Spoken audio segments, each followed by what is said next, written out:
사순절 기간입니다.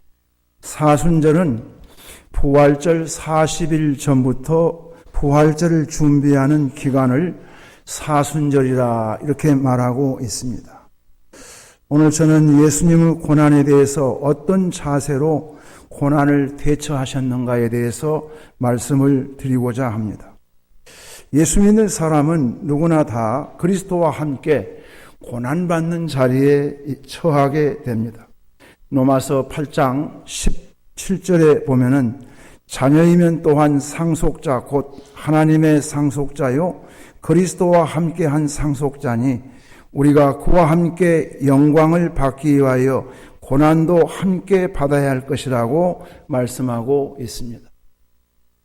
이러므로 성도가 고난받을 때에는 예수님의 고난에 대한 자세를 잘 배워서 그 자세를 가지고 고난받을 때에 우리는 고난을 이길 수가 있습니다. 그러면 예수님께서 모든 고난을 이기시고 부활하신 후에 보좌 우편에 앉으신 것처럼 여러분도 고난에서 벗어날 뿐만 아니라 고난을 통해서 현세와 내세에서 주시는 축복을 풍성하게 누리게 되는 것입니다. 고난받을 때에 믿음이 성장합니다. 고난받음으로써 우리는 훈련을 받아 봉사의 직무를 잘 감당하는 사람이 됩니다. 하나님께 영광 돌리는 사람이 됩니다. 성도를 섬김으로 교회를 세우는 사람이 되는 것입니다. 사람들에게 그리스도의 덕을 나타내는 향기로운 사람이 됩니다. 그렇다면 예수님은 고난당할 때 어떤 자세로 이기셨을까요? 첫 번째로 애매히 고난을 당하여도 참으셨다 했습니다. 예수님의 고난은 애매히 당하는 고난입니다. 이 애매히 당하는 고난은 예수님이 죄 때문에 당하는 고난이 아니라 우리의 죄 때문에 당하는 고난입니다. 죄가 전혀 없으심에도 불구하고 주님은 고난을 당하신 것입니다. 죄를 짓고 고난받은 것은 당연한 것입니다. 그러나 예수님은 아무 죄가 없으셨으나 이유 없이 비판받고 비난받고 고난을 당하셨습니다. 이 애매이라는 단어는 언어로는 아디코스라는 단어인데 부당하게라는 의미가 있습니다. 부당하게 고난을 받으셨다는 거예요. 그러나 예수님이 부당하게 고난을 받으실 때 하나님을 생각함으로 참으셨다 했습니다. 여기 2장 19절에서 20절에 보면은 애매히 고난을 받아도 하나님을 생각함으로 슬픔을 참으면 이는 아름다우나 죄가 있어 매를 맞고 참으면 무슨 칭찬이 있으리요. 오직 선을 행함으로 고난을 받고 참으면 이는 하나님 앞에 아름다우니라고 말씀합니다. 베드로는 3년 동안 예수님을 따라다니면서 예수님께서 애매히 고난당하는 것을 여러 차례 많이 보았습니다. 그때마다 예수님은 하나님을 생각하심으로 참고 인내하는 것을 제자들에게 보여주셨습니다. 그리고 예수님께서 참으심으로 그 결과가 항상 좋은 것을 베드로는 보았습니다.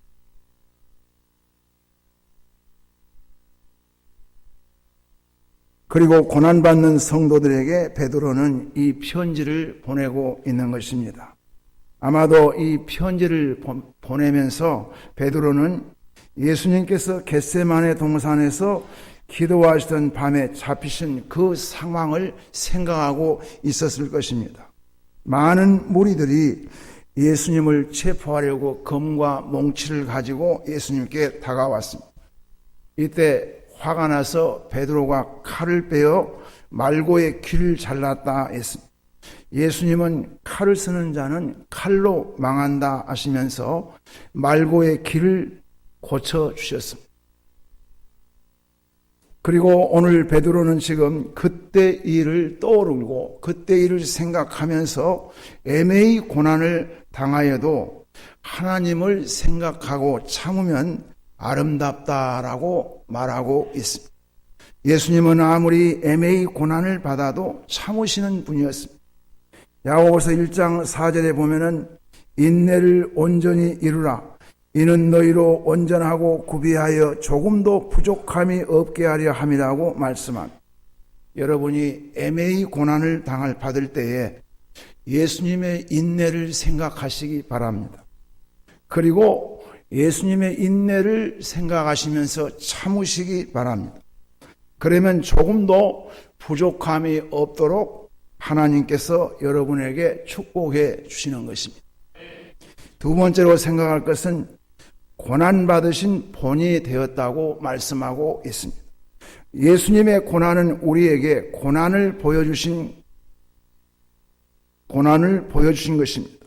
예수님의 고난은 고난의 완전한 본복이다. 이렇게 베드로는 말하고 있습니다. 여기 21절에 보면은 이를 위하여 너희가 부르심을 입었으니 그리스도도 너희를 위하여 고난을 받으사 너희에게 본을 끼쳐 그 자취를 따라오게 하셨느니라고 말씀합니다. 예수님은 고난의 본을 우리에게 보여주셨습니다. 그리고 내가 본을 보여준 그대로 우리도 고난에 대처하라고 가르쳐주고 계시는 것입니다. 예수님은 고난당하실 것을 아시면서 고난을 받으시기 위해서 예루살렘 성으로 들어가셨습니다. 베드로는 예수님이 예루살렘 성에 지금 들어가시면 안 된다고 말렸습니다. 왜냐하면 대제사장과 그리고 그들의 권속들이 보낸 군졸들이 쫙 예루살렘 성에 다 깔려 있습니다. 지금 때가 아닙니다. 지금 예루살렘 성에 입성하시면은 그들에 의해서 체포를 당할 것이고 그로 말미암아 큰 고난을 당하실 테니까 지금 들어가시지 말고 때를 보아서 들어가십시다 하고 베드로가 만류했습니다. 그때 예수님은 베드로를 앞세워서 사탄이 하나님의 뜻을 순종하는 것을 방해하고 있다는 것을 아시고 사단아 내 뒤로 물러가라 하시고 십자가를 지시기 위해서 예수님은 예루살렘 성으로 입성에 들어가셨습니다. 예수님은 십자가를 지시는 것이 하나님의 뜻이기 때문에 고난받으신 것을 지금 자원하고 있는 것입니다. 우리는 주님이 원하시는 것이라면 고난을 받아야 합니다. 사도 바울도 예루살렘에 들어가면 죽게 될 것이라는 것을 이미 알고 있었습니다. 제자들이 사도 바울을 극구 만류했습니다. 지금 때가 아닙니다. 좋은 때에 예루살렘에 가셔야지 지금 들어가게 되면 틀림없이 고난을 받을 것입니다 하고 만류했음에도 불구하고 바울은 죽음을 각오하고 예루살렘으로 들어갔습니다. 만약 여러분에게 주님이 고난 받기를 원하신다면 여러분은 뒤로 물러가지 말고 고난을 받아들이시기 바랍니다. 예수님께서 누구든지 나를 따라오려거든 자기를 부정하고 자기 십자가를 지고 나를 따라오라고 말씀하십니다. 우리가 자기 십자가 없이 주님을 따를 수가 없습니다. 십자가를 벗어 던지고는 이 사람은 주님을 따른 사람이 아닙니다. 각 사람은 각 사람의 십자가가 있습니다. 자기 십자가를 지고 주님을 쫓아가야 할 것입니다. 어느 섬마을에 파도가 무섭게 치는 밤이었습니다. 주민들은 초조한 심정으로 지금 바닷가에 모여 있습니다.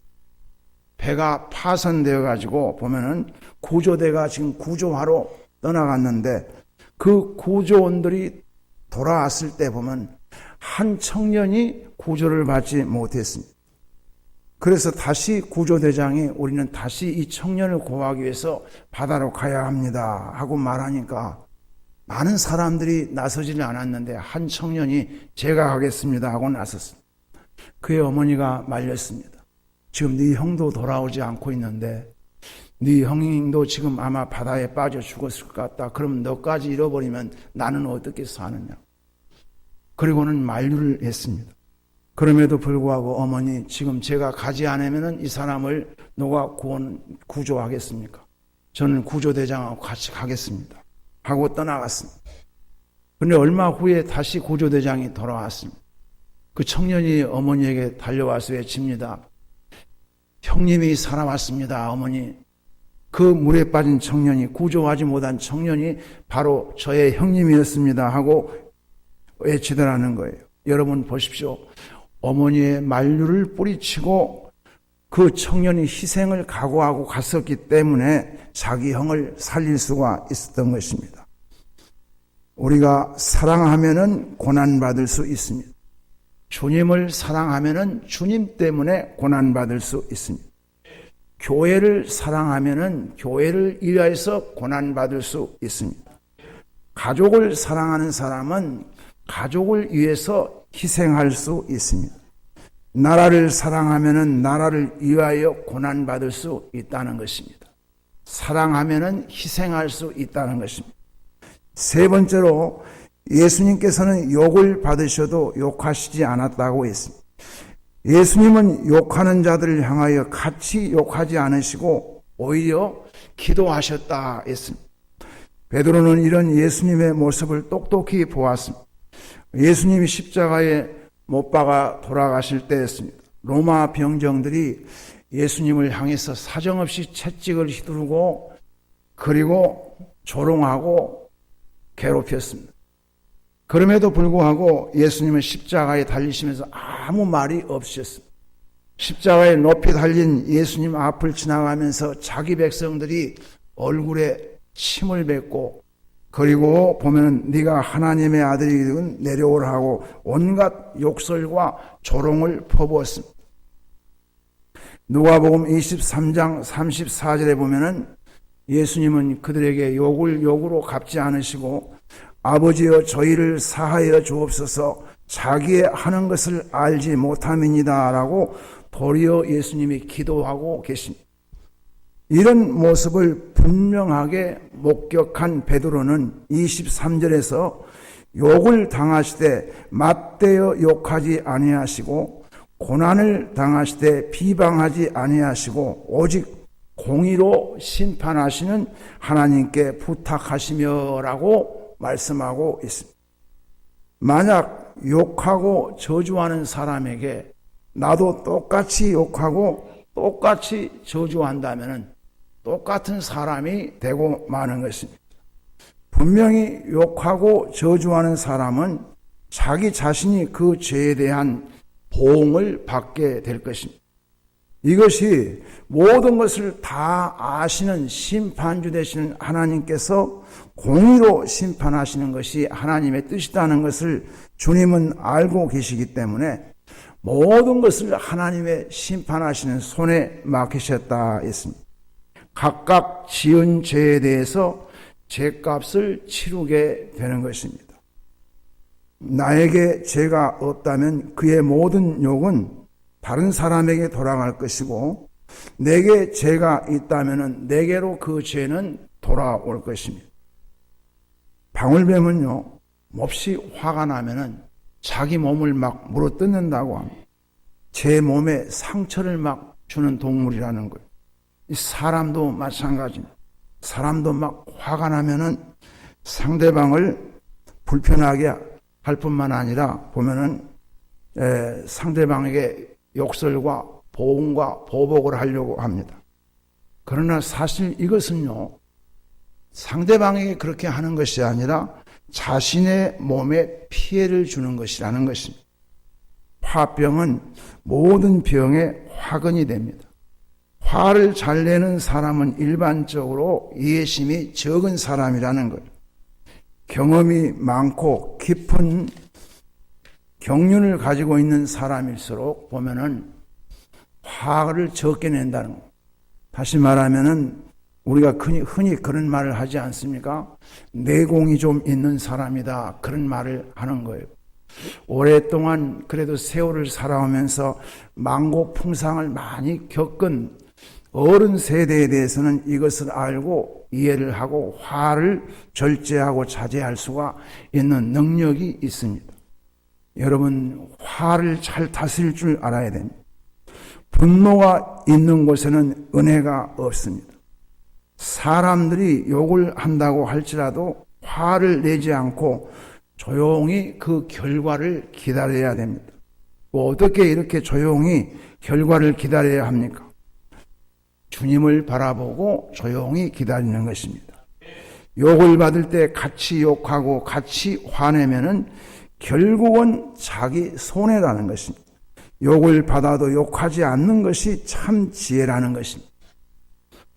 인도 선교사 한 분의 얘기가 있는데요. 자녀의 눈이 하나가 없습니다. 그래서 사람들이 물어봤습니다. 왜 아들의 눈이 한쪽이 실명했느냐고 물어보았어요. 그랬더니 선교사가 말을 했습니다.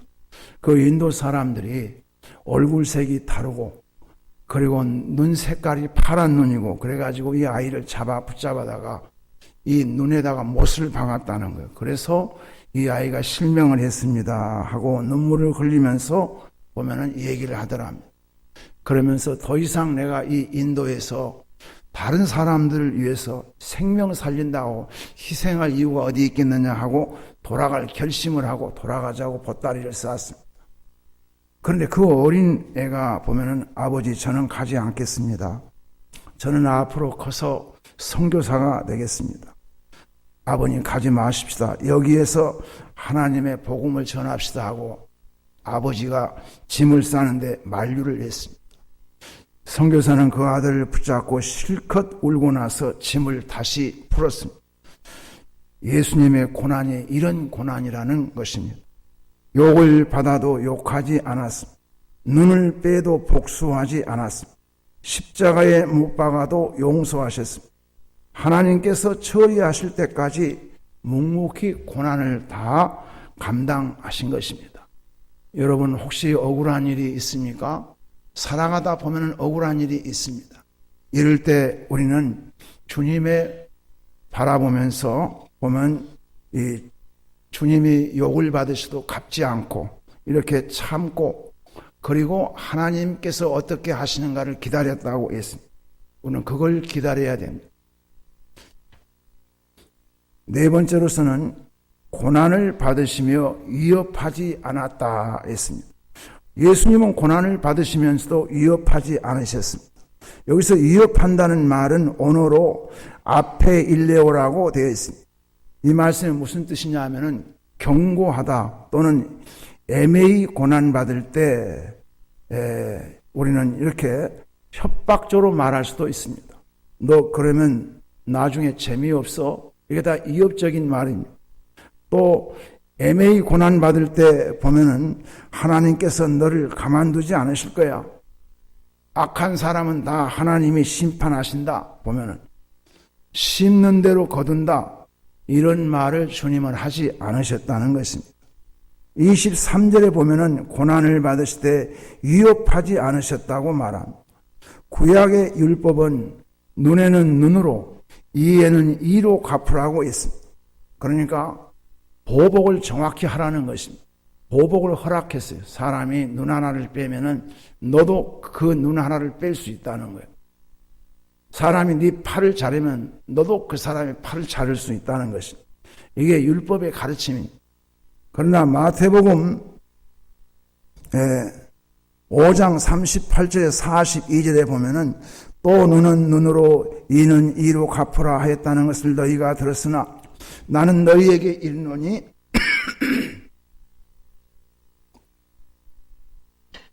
악한 자를 대적하지 말라.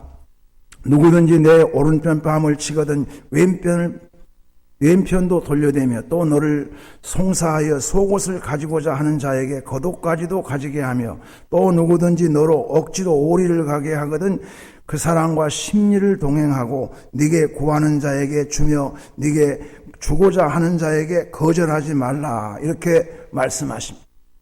여러분 이 말씀대로 우리가 할 수 있겠어요? 보면은 저는 이 말씀을 보면서 나는 할 수 없다 생각을 했습니다. 그러나 우리가 언제 이렇게 할 수 있느냐 하면 성령이 우리에게 오셔서 우리를 감동하여 주실 때에 내 마음으로 내 정신으로 내 마음으로는 못하지만 예수님의 마음을 가지고는 이렇게 할 수 있다라는 것입니다. 예수님은 욕을 받으시고 욕하지 않으셨다 했고 위협하지도 않으셨고 최소한의 분풀이도 하지 않았다 했습니다. 어떻게 이렇게 하실 수 있겠습니까? 하나님을 생각하심으로 이렇게 한 것입니다. 믿습니까? 고난당할 때 우리는 누구를 생각해야 됩니까? 주님을 생각하셔야 됩니다. 하나님께 모든 걸 맡기시고 그렇게 하셨다는 것입니다. 하나님의 마음에 합당한 사람이 누구냐 하면은 성경에 보면은 다윗입니다.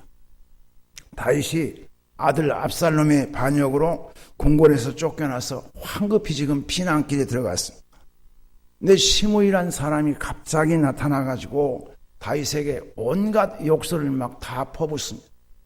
그러면서 시므이가 보면 아마 이런 욕도 했을지도 모르겠어요. 그러니까 네가 네 아들이 너를 죽이려고 보면 너를 궁궐에서 쫓아내고 지금 네 아들이 네 목을 취하기 위해서 쫓아가고 있다고. 너는 저주를 받은 것이라고 막 그렇게 욕했을지도 모르겠어요. 그러니까 다윗이 그 욕을 다 받아들였다 했습니다. 왜냐 하게 되면은 이 하나님께서 지금 여호와께서 지금 저 시므이를 통해서 나를 저주하고 계신다. 다윗은 그렇게 생각하고 그렇게 받아들인 것입니다. 왜냐하면 하나님 앞에 다윗이 얼마나 끔찍한 죄를 지었습니다. 사랑하는 부하를 전쟁터에서 합법적으로 죽이고 보면은 부하의 아내를 취하여서 보면 나쁜 짓을 하지 않았습니까? 이건 정말 엄청난 나쁜 짓이죠. 그러니까 그 죄를 생각하면서 하나님께서 저 시므이를 통해서 나를 지금 꾸짖고 계신다. 그렇게 생각을 하고 그는 다 받아들인 것입니다. 우리가 여러분 고난받을 때에 자기에게 있는 힘을 사용해서 복수하려고 하는 마음을 버려야 합니다. 사람들은 그래서 힘이 있는 사람일수록 이 힘을 잘 사용해야 됩니다. 예수님은 충분히 위협하는 세력들을 멸하실 수 있을 만한 충분한 능력이 있으셨습니다. 12영의 군대를 불러다가 저들을 멸하실 수도 있다 했습니다. 만약 누군가가 여러분을 위협할 때에 하나님을 바라보고 하나님께 다 맡기시기를 바랍니다. 다윗이 끝까지 참고 권력을 사용하지 않으니까 하나님이 다윗에게 잘 참았다고 보상을 해 주신 것입니다. 그 보상이 뭡니까? 피난길에 무사히 궁궐로 돌아왔을 뿐만 아니라 모든 사건을 수습할 수 있는 기회를 주고 솔로몬을 왕위에 올릴 수 있는 그런 모든 은혜를 베풀어 주신 것입니다. 여러분, 만약에 하나님께서 보면 시므이를 보복을 했다면 뭐라 하겠어요? 보면 아마 하나님께서 그렇게 말씀할 수도 있을 것 같아요. 너 아직도 정신 못 차렸구나. 그렇게 말하실 것 같습니다.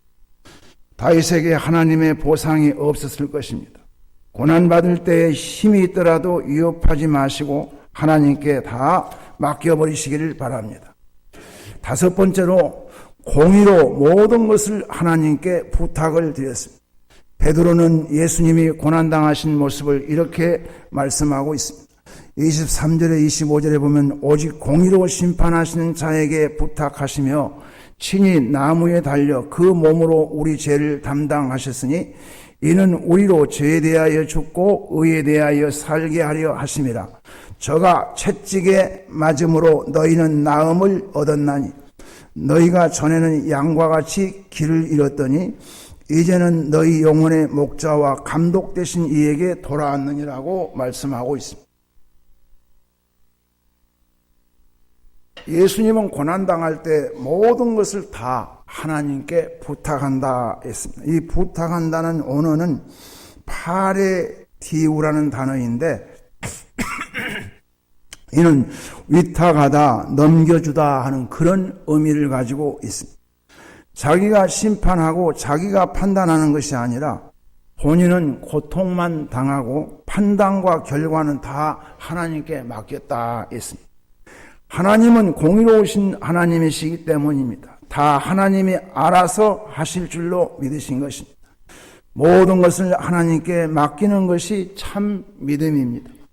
우리가 이 세상을 살아가면서 억울한 일을 많이 당할 수도 있습니다. 지금 세상이 얼마나 아주 보면은 무섭습니까? 보면은 이런 세상에 힘이 없고 나약한 사람들일수록 아무런 잘못도 없이 억울한 일을 당하며 살 수도 있습니다. 이해가 되지 않는 그런 일도 당할 수도 있습니다. 그러나 여러분, 이럴 때 우리는 어떻게 하라고 했습니까? 주님을 바라보며 애매하더라도 주님께 공의로 판단하신 주님께 다 맡기라 했습니다. 가장 공정한 판단을 하실 분은 누구겠습니까? 오직 공의로우신 하나님 한 분밖에는 없습니다. 내가 내 자신에 대해서 아무리 공정한 판단을 한다 할지라도 사람은 공정한 판단을 절대로 할 수가 없습니다. 왜냐하면은 다 자기 팔은 안으로 굽는 것처럼 모든 사람이 다 자기 연민을 갖게 되는 것입니다. 그렇기 때문에 공정한 판단을 한다는 것은 불가능할 만큼 어려운 것입니다. 다 나는 별로 잘못한 것 없는데 다른 사람이 잘못했다라고 생각할 수 있는 것입니다. 그렇기 때문에 가장 공정한 판단은 누가 해주시는 거예요? 재판장 되시는 하나님께서 해주시는 것입니다. 그래서 하나님께 다 맡기고 인내하며 기다리게 되면은 여러분에게 좋은 소식이 들려옵니다. 고난이 오고 잘 참고 거기에 대해서 주님께 다 맡기고 기다리면은 보상의 때가 다가오는 것입니다. 예수님도 고난 당하시고 그리고 나서 주님이 고난에 대한 보상을 해주신 거예요. 십자가에 돌아가신 후에 사흘 만에 부활하게 하시고 하나님 보좌 우편에 오르게 하시고 만주의 주가 되시고 만왕의 왕이 되게 하신 것입니다. 그러므로 여러분, 고난 뒤에 잘 참고 주님 말씀대로 인내하게 되면은 보상이 가깝다 하는 것을 믿으시길 바랍니다. 결론입니다. 우리는 세상을 살아가면서 고난받지 않을 수가 없습니다. 그리스도인이라면 당연히 고난을 받을 수밖에 없습니다. 그러나 고난 앞에 지는 자가 아니라 이기는 자가 돼야 됩니다. 어떤 사람들은 고난받을 때 도망을 칩니다. 이런 사람들은 보상이 없습니다. 문제도 사건도 해결하지 못합니다. 그러나 애매한 고난을 받을 때, 고난받을 때 우리는 더 무릎으로 주님께 가까이 다가가야 됩니다. 주님께 모든 걸 다 맡기고 주님이 처리하실 때까지 기다리게 되면은 반드시 내가 생각했던 것보다 더 큰 보상이 하나님으로부터 오는 것입니다. 다시 한번 예수님께서 고난당할 때 어떤 자세로 이기셨는가 정리를 합니다. 첫 번째는 애매한 고난을 당하실 때도 참았다 그랬습니다. 두 번째는 고난의 본이 되어 주셨습니다. 세 번째로는 예수님께서는 욕을 받아도 욕으로 갚지 않으셨다 했습니다. 네 번째는 고난을 받으셔도 위협하지 않았다 했습니다. 공의로 모든 일에 하나님께 부탁을 드렸다 했습니다. 기도하겠습니다. 사랑하시는 하나님 아버지,